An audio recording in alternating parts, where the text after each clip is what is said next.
Hey, Tribus Podcast. Welcome to the Jeff's Podcast Academy, a podcast for podcasters. So, in this episode, we are going to talk with Daniel and Nico. So, these guys have this podcast where three people and they talk about a lot of different stuff. And one of the recent Instagram episode I thought about, they were talking about England Queen. I don't know whether this is appropriate to say in a particular podcast, but still.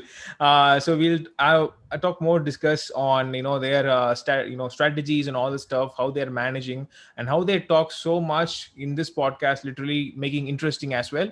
So Daniel and Nico, welcome to the show. We really miss a third guy, but yeah. Please give us a little bit of introduction on yourself. Thank you for having us on. Yeah, we don't have Matt with us, unfortunately. He's away on a film shoot, but yeah, it's great to be on. And thanks for inviting us to come on. I think Dan and I will chat away, and you'll see. You said you're going to talk about the strategy of how we host the podcasts and stuff like that, and you'll see how it bounces back and forth. But yeah, Dan, if you want to introduce yourself first, mate, go ahead, go for it. Yes, so obviously I'm Dan and from the Tribus Podcast, and like Nico said, thank you for having us on. It's really good to get onto another podcast and chat about our kind of journey so far.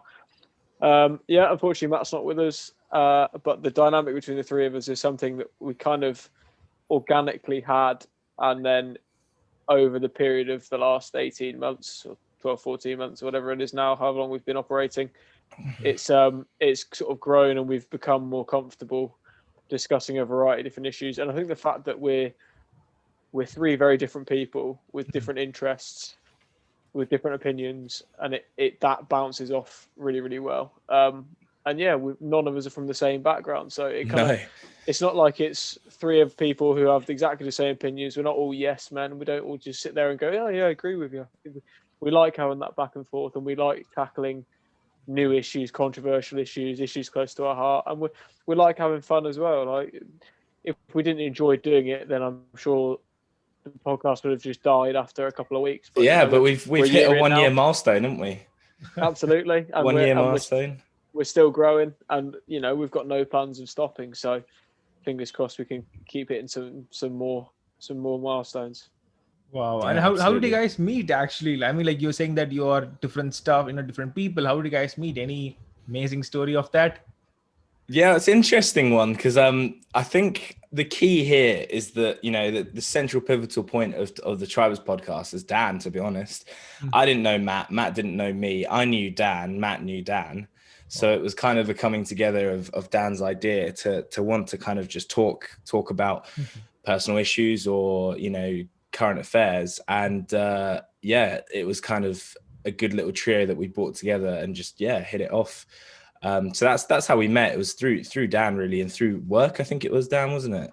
That So me and Matt got introduced through one of my old employers, and we kind of just got on whilst we were working together, and I could see his skill set, and he was a very, very chilled, laid back guy, and I thought he'd work quite well on the podcast. And then Nico, I know through another mutual friend of ours called actually it's two of them, but twins, identical twins, Ali and Callum, and me and Nico just hit it off as soon as we'd been introduced, really, and that was a number of years ago.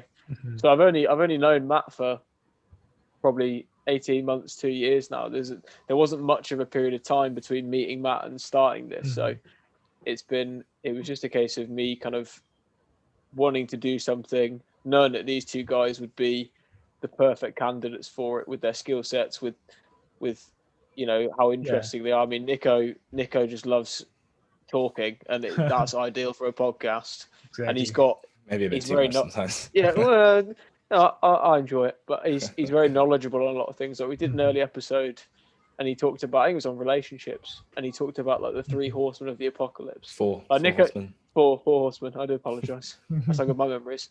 But he's the only person that I know that be able to do that and be able to talk so confidently on something he's researched within that week, and it fits beautifully, because Matt's kind of more sort of, he's less intense, isn't he? He's a bit more kind of laid back. He's a very, very chilled sort of guy. He's not very controversial, but at the same time, he does have his strong opinions on. He loves listening to like people's opinions as well, and like putting his feedback in and stuff, which is really interesting sometimes. Yeah, and he's. I mean, all the content that we produce, he masterminds that sort of stuff. His skill set on that is unbelievable, and you know, definitely.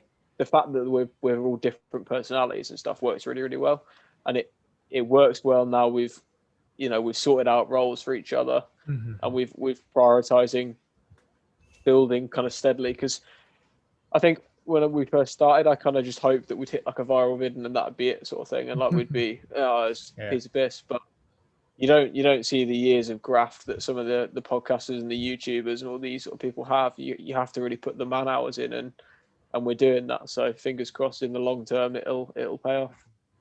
Yeah, exactly. And one of the things that I really found interesting is that when you mentioned that Nico is more into this talking of relationships and everything and stuff, and some other guy, one of you actually into the current affairs and all of that stuff. I guess that's where you guys really got a lot of content, because different opinions you can easily kind of have it, because if in case everyone is into current affairs, obviously everyone will be having the same opinion, talking about the same stuff.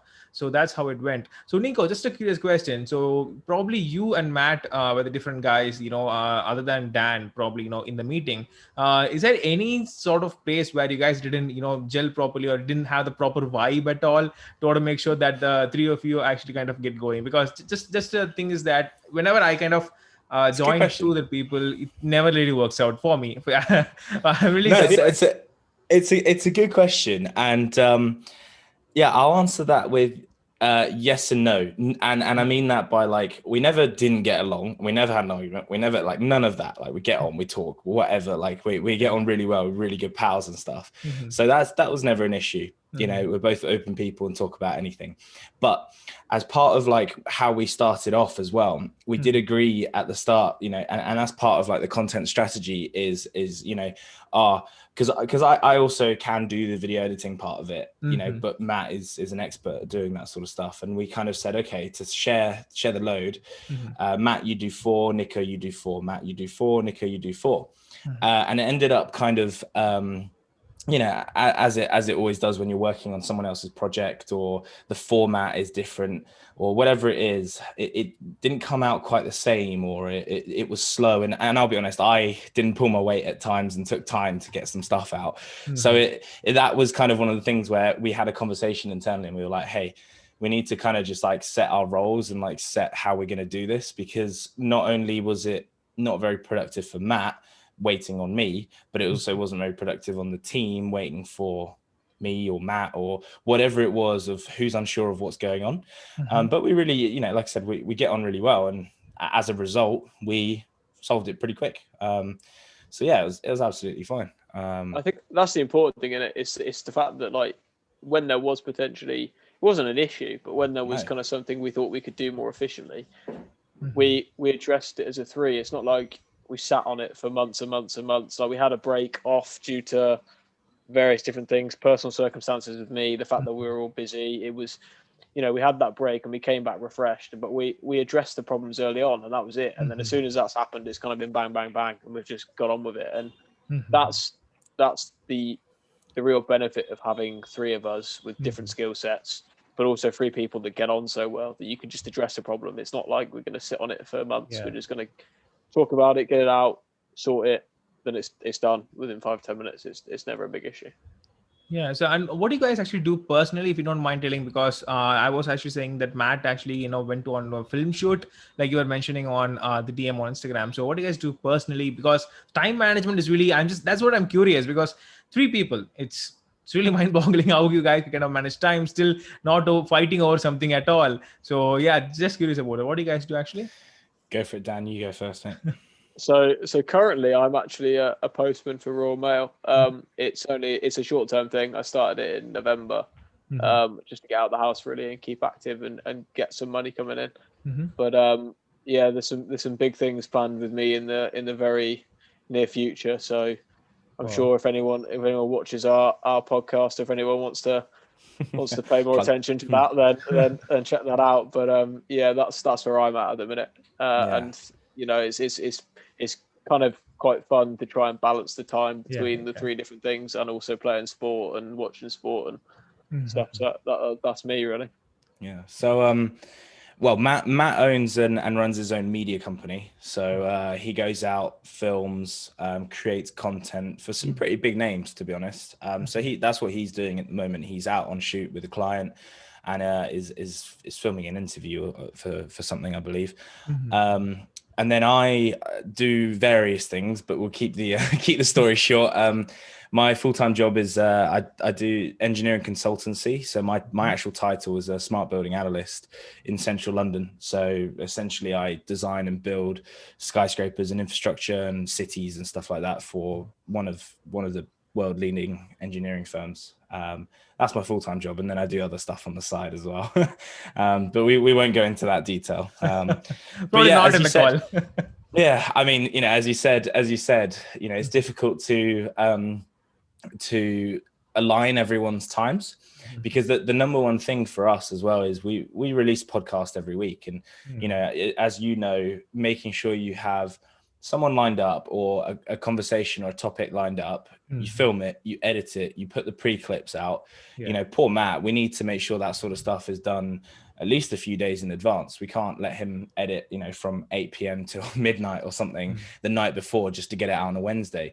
So what we really try to do is, whenever we have an opportunity of all of us being available, even if it's 10 minutes or 15 minutes or whatever, to jump on a Zoom, chat about anything, and start building up a backlog of content that is what we call timeless content. And this is, you say this is a podcast of podcasters. This is actually quite good advice, I would say, is, film as much sort of timeless content as you can. It doesn't matter if it comes out today or in a year's time. It's not to do with current affairs. It's not to do with a guest who's relevant currently. And those can be your backup episodes, because we will pick and choose what episodes we put out. For example, the royal family one, which you discussed, and I'm sure we'll talk about later on in this podcast. We decided to do that last minute because of obviously what happened with Prince Philip, and as a result, it was out on time, and all we did was push back one of our other podcasts to come out a week later, so that if we do have a week where we're all busy and can't film, we have something to go out, and Matt isn't filming, recording overnight or editing overnight for it. But essentially that's what we do. And actually, the other day, Dan couldn't make one of our meetings, and me and Matt were like, oh well, we'll just have a little 10 minute chat, and we'll record it and, chuck it out anyway. Ended up being a solid half-hour chat and another episode out of it. So yeah, whenever we can, we just talk. So. And that's the thing, like, we started off, our first episode was on coronavirus, but like some of the things that I quoted in particular, by the time it'd gone out, were kind of out of date. So like, we'd made those mistakes early on, and I'm a firm believer that you have to kind of make those mistakes to learn. And we made those mistakes early on. We've corrected that. Obviously, in the periods where I've kind of been off of the podcast, the other two have been able to crack episodes out. It happened for a couple of episodes at the back end of last year, I believe, when stuff was going on with me. But the fact that we're able to do that, the fact that we don't, it's not like if it's just one of us and like we go, oh, we can't film, there's no podcast for 3-4 weeks. The fact that there's three of us means that even if one's not there, the other two can just kind of get one out, maybe two out, and then we just kind of explain it later on, really. So it works very, very well. And it also means that we consistently produce content, which we think is important, because you need that consistency to grow. And that was one of the big things when we've come back off our little break, is hitting that consistently, and we're starting to do that again. We're starting to get to the numbers we were at before we took our little time off. So we're getting there. Wow. The interesting part I want to ask is that the topics that you choose, in order to talk about. My curious question is, like, what exactly is your niche? Like, because like you guys are talking really, really different stuff. Like, one time it's like coronavirus, and because I've seen a lot of different topics that you guys have been talking about. So what exactly is your niche? I mean, like, who you guys want to listen to your podcast exactly, to be honest? This is a really good, can I answer this one, Dan? This is a really good question, actually. So I'm gonna answer this twofold, right? Number one, what is your niche? It's a good question. We don't have a niche, and funnily enough, you know, a lot of people say, oh, you need a niche to capture a particular type of audience, right? And we've gone for something completely different, right? The podcasting world is, okay, niche here, niche there, niche, whatever, you know, and you need those, and you need to be an expert in what you're talking about, right? You really need to be an expert in what you're talking about. Otherwise it's just bullshit and people will call you out. It's quite simply that. So what we've said is, and this comes into the whole, oh, there's 3 of us. How do you guys manage it with 3 of you? Okay. So each of us have our own specialities. Dan, mad about sport. I'm technology focused, whatever it is, you know, research, engineering, that sort of stuff. Matt absolutely loves the current affairs, loves like the videos, loves some celebrity, loves like a bit of everything, right? And he's into technology, he's into sports, a little bit of everything, knows a lot of people. So we spread quite wide. But what that means is that when somebody comes on the podcast, first of all, we can get almost anyone because one of us can talk to them in detail. Yeah. Secondly, if we're talking ourselves, and let's say, argument's sake, it's sport or it's technology, me or Dan will know that topic through and through. And what it means is that someone like you know, Matt, or someone like Dan, or someone like me who doesn't know that specific topic that Dan, me, or Matt might know, we'll be asking each other questions that our listeners might be asking. And we'll be, and what happens is it's almost like an internal guest podcast, because that individual, so if it's technology for me, Dan might be asking me some technological questions, which our listeners might be talking about, or asking, and I'll be answering them for Dan. And in that way, you have like a conversation back and forth that our listener, when you're listening to the podcast, is thinking, oh, hang on a minute, but then how does this work? Oh, wait, Dan's just asked. Oh, now he's explained it. Oh, this is a really good dynamic, because wherever we go, it's that triangle, and hence the name Tribus Podcast, you know, the trio, whatever you want to go through, that whichever way and whichever topic we talk about, we can stretch it and we can say, ask questions or go into detail. And it spreads quite well in that sense. So it's a niche in that sense, where we're a podcast for everything, and a podcast for the listeners, if that makes sense. So yeah, it does, because you know, I think you can actually capture a lot of different audience, because you don't actually want to focus too much on one particular audience. And I guess you can get a loyal audience in a way, because people will love to listen to you because you're interesting, not because you are they're actually learning something, or you're not trying to make sure that they're going to get something in return. So yeah, at that point I really agreed. And the part when you mentioned that you are getting someone on the show, so how do you guys like plan to do the interview then? Because let's say, for example, you are doing a sports one. So obviously, I think you know, someone Dan or someone would be interviewing them. But what would the other 2 guys? What you guys would be doing then? It really differs, to be honest. I mean, the biggest name we've had on in terms of in our first season was a guy called Mike Escamilla, who's a Hollywood actor. And that was literally created by me commenting on his Instagram post and him just replying. And then I just thought, sod it, I'll ask him if he'll come on. And he came on and we were like, whoa, this is crazy. So like, it's almost like we've started to get better at planning things, but it's a case of just chancing your arm with a lot of people. I mean, we really enjoy filming the guest episodes. Our audience seem to really enjoy filming the guest episodes, because they're learning something. And that's, if you ask most people who listen to podcasts regularly what are the podcasts that they listen to and why they listen to them, it's generally when they're learning something. And it's true. It's once we've got a guest, it's a case of prepping. So I'll go and do my own preparation. The other 2 will go and do their own preparation. And the like Nico said just then, the bonus of having 3 of us is that when we all do our own prep, we all have different questions.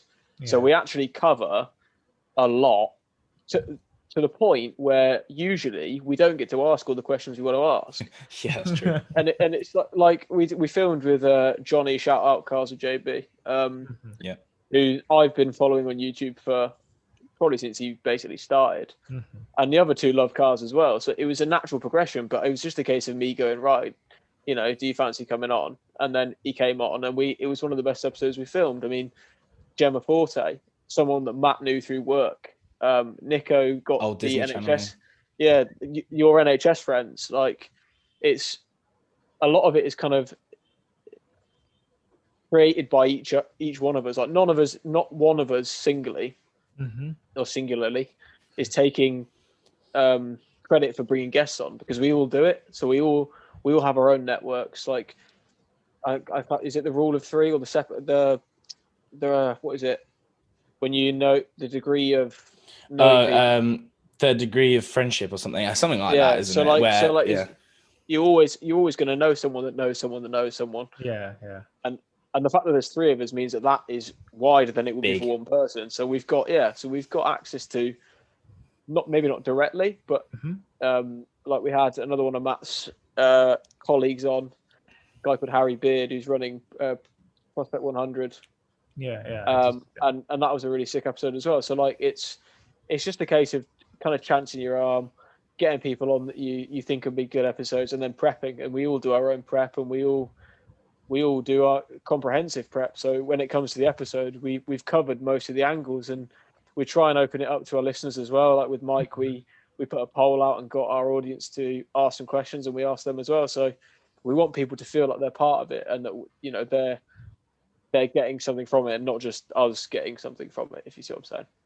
Yeah, exactly. And to be honest, I'm really getting jealous of every single time when you say that we three of us, we take up responsibilities, properly, and, not singularly you guys do everything. It's really amazing, to be honest, because the co-host and everything and stuff, it's really hard. I try to do a lot of stuff with that, but it's really hard that, when you want someone to do as you like, it's not exactly possible to do that. It's really a hard stuff to do. And just a couple of questions before going to the last segment is that I've saw on your Instagram post a lot of amazing videos, a lot of amazing graphics and everything and stuff. So what's your strategy? Like what do you plan when you put out content out there? What do you expect in return? The metrics? Can you please explain on that, if there's anything? So I think we owe massive credit to Matt on this one. He does a great job with the graphics on there, and like he's super creative dude, so it helps a lot, and he turns it around really quickly. So I guess when we put our stuff on Instagram, it's a teaser, obviously, first and foremost to tell our listeners that on Wednesday this particular topic is coming out. It also, the idea or the what we hope to achieve from it is they listen to this 1 minute clip or however long it is, and they're like, oh, I want to listen to more, because it's like a good clip that comes out of it. We don't just choose randomly, we choose like a good clip. And then, the type of engagement that we hope to get from it is like questions or, feedback or anything like that. And the types of metrics we get, we get consistent like return, consistent views, consistent comments and stuff like that, and people messaging us, which is really, it's nice, and the likes are nice. It's not very much, but it doesn't matter, it's consistent, and it will slowly snowball into something bigger. I think, who was the business coach that we had on? Camille, someone I went to uni with. No, not the business coach then, the guy who ran his own podcast. I can't remember his name now. Anyway, he's been running his podcast for like 250 episodes or something, like 5 years or something ridiculous. And he said that it takes 2 or 3 years to get any kind of following, any kind of audience. So was it John Patrick? Was that the one? Yes, John Patrick. It must have been. Yeah. But anyway, and that was, that's kind of what we expect out of it. We don't really look at it too much and worry and think, oh no, we're not getting anything out of it, because I don't know, I do it more because I enjoy talking and I enjoy just, meeting people and stuff, rather than like, oh, I really want to get a following on Instagram, or I really want to get this many people like, commenting or whatever. So, but I think we owe it to Matt because he does a good job on the posts. Yeah, 100%. Matt produces the content, and then I'll throw some captions in there and get it out, basically. Exactly, yeah. And then we've all got access to the account, so we can all control it at different times, which is very handy. So, there'll be potentially 3 different conversations occurring at the same time through DMs with someone that's messaging us about an episode, and obviously they get all of our inputs, but maybe the person who they were trying to get to directly, they get better access to them as well. And it's a good system that we've got. And it works. The fact that we've got the 3 of us that have access to the account, the fact that we can consistently produce content, because it's kind of something we've decided, particularly recently, that we'll have one teaser on a Monday, and then we'll have a Mhm. pre-clip Wednesday when the show goes out, a thumbnail Thursday, a pre-clip Friday, Mhm. and then it's getting that out really.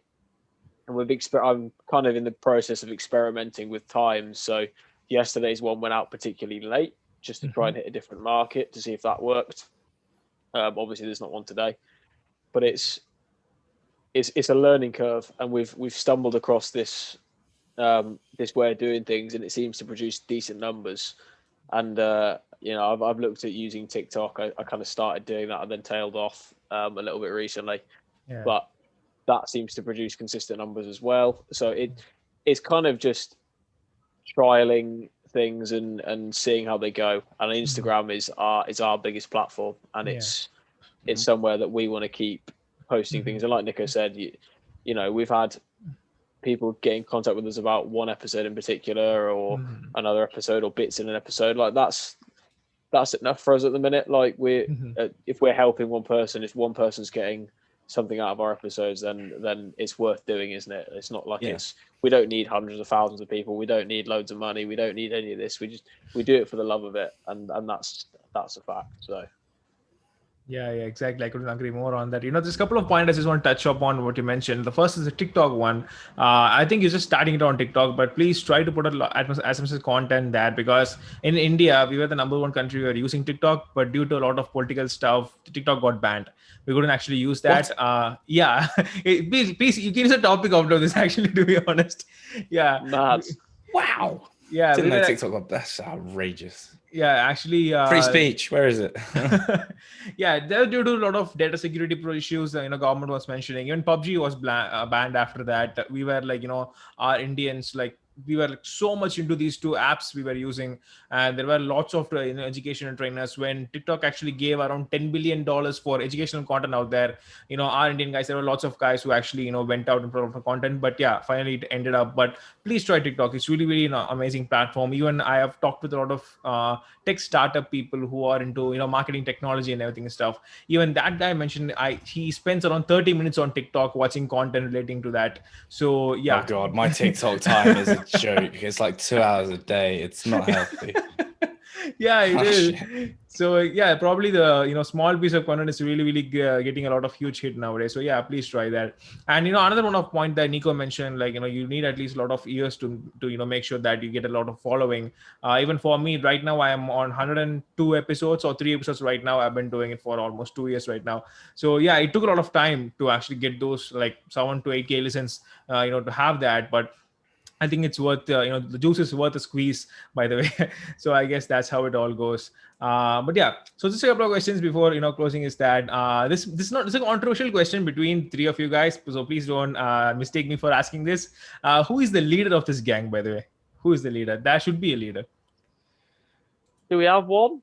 I feel like it depends on the part of the podcast. So I'd say Matt is the leader of the content. Yeah. Nico is the leader of the chat. And I'm just kind of floating around in the back. You hold it all together. You're the glue. Yeah. You're the glue. Yeah. I'm the idiot in the idiot sandwich. That's essentially It's a good question. I'd agree with that. I don't really think there is a leader as such. I do have to say, Matt's been putting a shift in for the content. So yeah, hats off to that. To be honest, that's all I got to say. But yeah, I mean, it's kind of anyone's one day, if it's Dan's guest, it'll be Dan that leads it. If it's my guest or my topic, I'll lead it. Or if it's, and I guess that's quite refreshing for listeners as well. So that's probably the answer to that. That's great. I thought that might actually, instigate a fight within you, but obviously you are the best three musketeers I have seen. So yeah. I mean, look at the size of Nico. If I got into a fight with him, I'd end up losing. So guys, again, thank you so much for being on the show. Just one final question I would ask you is that, so what would you actually give as the best tip in the whole world, according to you, for someone who's starting a podcast with 3 to 4 different hosts? But just a small disclaimer is that this shouldn't be on the internet, because I don't think anyone who would be saying a 3 host podcast would be available on the internet. So yeah, should away with that. You can go first. Oh God, you put me under pressure here. Okay. Number one rule: have different backgrounds or different niches and ideas. That's what I'd say. Yeah, That's that's a great. good one. I mean, I'd add to that do it with people that you trust, and do it with people that you know you can rely on. And I think the fact that we're close as a three really helps that. The fact that we're all mates really helps that. If I was doing it with, you know, people who had their own sort of motives, or they're kind of doing it not for the love of it. And that's the other thing: do it because it makes you happy. Don't do it because you want to make money or you want to have thousands of listeners. Do it because it's something you enjoy. Yeah. And we all enjoy it. We all enjoy different parts of it, and that's why it will keep going. That's why it won't die out like a lot of podcasts do. So that'd be my biggest advice, really. That's awesome. So again, thank you so much for being on the show. So now table's turn. Is there anything else that you guys want to ask me? Like, you guys are the host right now. Anything else at all? Actually, yeah. In terms of, so, podcasts or podcasters, have, you've done what, 100 and something episodes. Yeah. What's like the, I don't know, top three or memorable thing that, you ask? I presume you ask this question to everybody that comes on, is, what would be the tip? Have you taken any of the tips that people have said and thought, actually, I'm going to try that, and it's worked? Yeah, I tried different, but I didn't stay consistent with it, to be honest. Different. So one major stuff I want to stick on is consistency, as everyone says, just have to put out content. But the one thing I just wanted to make sure is that whatever the content that I'm going to put out, it should be of good quality. It shouldn't be like some random, for my podcast, basically. So, people don't want me to talk about my life in this podcast. They don't give a damn about it. They want the strategies, the tools, the tips, and everything on how it goes. So I was really cautious about. That's why every single time when I ask questions to the guest, I just want to make sure that it brings out. But another thing I wanted to try out really hard is that for me to talk really slow, because I'm a guy who talks really fast. Even some of my clients, they even say, I'm going to talk to the fastest talking man in the world, and he teased me and everything and stuff. I thought I'm going to lose him at one point. So yeah, I think that's the number one thing that a lot of people told me. I guess even you will tell me after a couple of minutes if you talk with me, probably. But yeah, that's the one thing. Fair enough. I had similar. I remember looking back at one of our initial podcasts, and in the whole podcast, when I was speaking, I was doing this like subconsciously without realizing. So I understand that. Like, that we've all got different things that you can, and you develop those skills. Like, it's like I stutter when I get a bit nervous, and I'm a bit like you. I'll speak quickly, but the more you do it, the better you get at it. And that's it's like with anything. The more time you spend, the more you put in, the more you get out, and that's just life. So. Yeah, exactly. Well, awesome. So the Tribus Podcast, thank you so much. I can't even thank you guys enough, because the three of you have been doing really awesome stuff. So if in case people want to connect with you and your podcast, where would that be? Your best places, the way they can talk with you, please shoot them out. Instagram at the Tribus Podcast, and then Spotify. We're on Spotify, the Tribus Podcast. We're on Anchor, the Tribus Podcast. We're on YouTube, the Tribus Podcast. The Tribus Podcast. Anything, and we're on there pretty much. So yeah, find us on there. And yeah, if anybody wants to chat with us, come on, get in contact or anything like that, yeah, feel free. It'll be good to do another one of these maybe a year down the line and see how we are. See how we're going. Absolutely, totally agree. Definitely. So guys, I will link everything in the description below, so you can go and definitely check them out. And thank you so much again, and I'll see you guys in the next episode. Thanks for having us.